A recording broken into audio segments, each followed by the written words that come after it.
તો ફ્રેન્ડ્સ આજે આપણે બનાવવાના છે પાલકની ભાજીનો ઇન્સ્ટન્ટ હળવો. મેં રાતથી કંઈ પણ પલાળેલું નહોતું, અત્યારે સવારમાં જ બધું પ્રિપરેશન રેડી કર્યું છે. આમાં આદુ, મરચાં અને લસણ એડ કરેલા છે, ધાણા જીરું છે, મરચું, હળદર, અજમો, હિંગ અને તલ પણ મેં આમાં થોડા એડ કરેલા છે.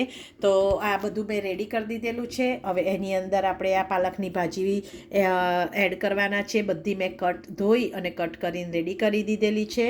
અને એની અંદર હવે આપણે 1 સ્પૂન જેટલું યોગર્ટ એડ કરવાના છે.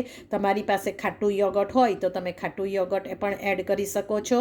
અને આપણે ઇન્સ્ટન્ટ ઓળવાનો લોટ હોય આપણો દાળ ચોખાનો, એ હવે આપણે બધું એડ કરીએ. ઓળવાનો લોટ આપણે એડ કર્યો છે અને થોડોક અંદર ચોખાનો લોટ એડ કર્યો છે. હવે આ બધી ભાજી અંદર એડ કરી અને મિક્સ કરી દઈએ. આ પાણી હતું તેની જ અંદર તેલ ને મીઠું બધું જ આપણે મિક્સ કરેલું છે, એટલે હવે ફરી પાછું આમાં એડ કરવાની જરૂર નથી. તો ચલો હવે ભાજી એડ કરી અને મિક્સ કરી દઈએ.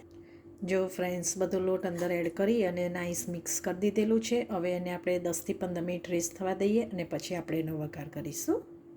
હવે આપણે ઓળવો વઘારી દઈએ. તેના માટે મેં ફ્રાય પેનમાં તેલ મૂક્યું છે. તમે જોઈ શકો છો કે મેં આટલું તેલ મૂક્યું છે. એ તેલ ગરમ થાય ત્યાં સુધી આપણે ઓળમાં આટલો થોડોક જે બેકિંગ સોડા હોય, એટલે ઈનો કહીએ તો પણ ચાલે, તો ઈનો આટલો મેં લીધેલો છે. હવે એની અંદર થોડુંક આપણે પાણી રેડી અને એની બરાબર મિક્સ કરી દઈએ. આપણે બધું હવે સરસ રીતે મિક્સ કરી દીધેલું છે અને આ કેવું સરસ રીતે હલકું થઈ જશે. તમે ઈનો નાખીને હલાવશો તો આ એકદમ ફૂલેલું હલકું થઈ જશે અને ભાજી છે એટલે અડવો પોચો થશે.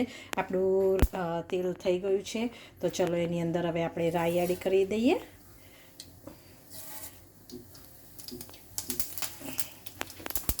ગેસ હવે ધીમો કરી દઈએ, કારણ કે રાઈ ફૂટે છે એટલે માટે.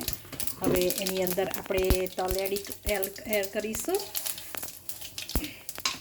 તલ નાખ્યા પછી થોડુંક આપણે અંદર હિંગ એડ કરીશું અને પછી એની અંદર હવે આપણે લીમડી, તમારે લીમડી નાખવી હોય તો નાખવાની, ના નાખવી હોય તો કંઈ નહીં, પણ હું થોડીક લીમડી નાખવાની છું.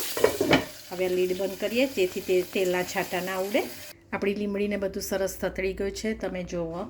હવે એની અંદર જે આપણું આ ઓળવાનું ખીરું છે એ બધું જ હવે આપણે એની અંદર એડ કરી દઈશું. આ બધું એડ કરી દીધેલું છે. હવે એને ચમચાથી કશું નહીં, આપણે આવી રીતે જ થોડુંક આમ કરી અને હલાવી દેવાનું, એટલે બધું સરસ સ્પ્રેડ થઈ જશે. હવે બહુ મીડિયમે નહીં અને લો પર નહીં, એવી રીતે હવે એને થવા દેવાનું. 10 મિનિટ થવા દેવાનું, પછી આપણે એને ટર્ન કરી દઈશું. આપણે જો હવે ટર્ન કરી દીધેલો છે, ઉપર બધું કેટલું સરસ થઈ ગયું છે. હવે પાછું આનું લીડ ઓફ કરી અને આપણે હવે ફરી પાછું એને 10 મિનિટ્સ માટે થવા દઈએ. જો આપણો હળવો સરસ રીતે થઈ ગયો છે. હવે એને આપણે ઓપન કરીએ અને હવે તમને બતાવું કે કેટલો સરસ થઈ ગયો છે. હવે હું ડીશમાં ડિસ્પ્લે કરી અને તમને બતાવું બેક સાઈડ કેટલું કૂક સરસ થયું છે તે. જો આપણો હોંડવો કેટલો સરસ રીતે થઈ ગયો છે ને તમે જોઈ શકો છો કે અહીંયા કેટલો સ્પંચી છે. જુઓ, એકદમ નાઇસ. તો તમે પણ આવી રીતે હળવો બનાવજો, ઇન્સ્ટન્ટ હળવો. એન્જોય કરજો. સબસ્ક્રાઈબ કરવાનું ભૂલશો નહીં, લાઈક કરવાનું ભૂલશો નહીં. તો ચલો મિત્રો, બાય.